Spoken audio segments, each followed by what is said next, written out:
कुछ समय पहले एक छोटे से राज्य में एक संत रहते थे। उनका नाम था स्वामी अच्युतानंद। लोग दूर दूर से उनके पास अपने दुख लेकर आते थे।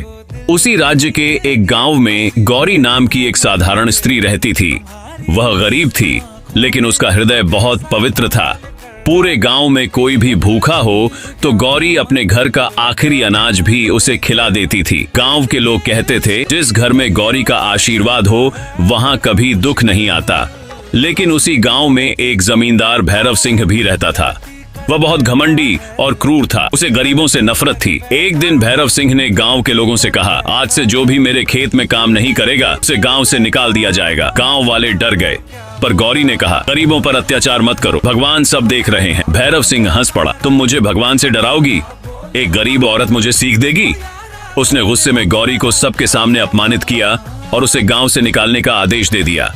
गौरी की आंखों में आंसू आ गए, लेकिन उसने शांत स्वर में कहा, भैरव सिंह, याद रखना, जो स्त्री जीवन देती है वह मृत्यु नहीं देती, लेकिन उसका श्राप इंसान को उसके कर्मों का फल जरूर दिलाता है। गांव वाले यह सुनकर डर गए। भैरव सिंह ने हंसते हुए कहा, श्राप? एक औरत का श्राप मेरा क्या बिगाड़ेगा? समय बीत गया। कुछ महीनों बाद भैरव सिंह के खेतों में अजीब घटनाएं होने लगीं।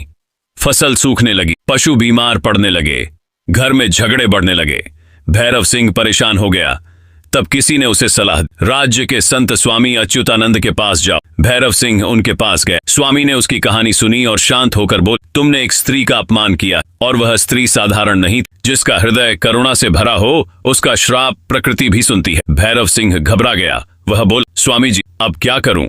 स्वामी बोले, क्षमा मांगो, लेकिन याद रखना, क्षमा मांगना आसान है, पर पश्चाताप सच्चा होना चाहिए। भैरव सिंह तुरंत गौरी को खोजने निकल पड़ा। कई दिनों बाद वह उसे जंगल के किनारे एक छोटी झोपड़ी में मिला। गौरी अब भी गरीबों की मदद कर रही थी।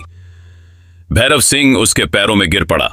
वह रोते हुए बोला, मुझे माफ कर दो, मैंने अहंकार में तुम्हारा अपमान किया।